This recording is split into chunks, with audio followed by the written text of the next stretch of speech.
火锅宽粉像我这样做，没有任何添加剂，全程耗时不到10分钟，不发面不醒面，更不用技术，保证您一看就会。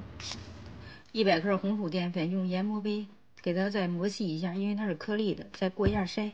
2克盐，50至60克现开的水啊，现开的水和成一个光滑的面团。今天我做的少，只用了红薯淀粉，还可以加土豆淀粉，煮出来之后它更晶莹剔透，还可以加木薯淀粉，吃着更筋道。和好的淀粉团不用醒啊，直接擀成一个面片，长的圆的都可以，擀薄一点啊，我这有点厚了，然后切成条，宽点窄点都可以。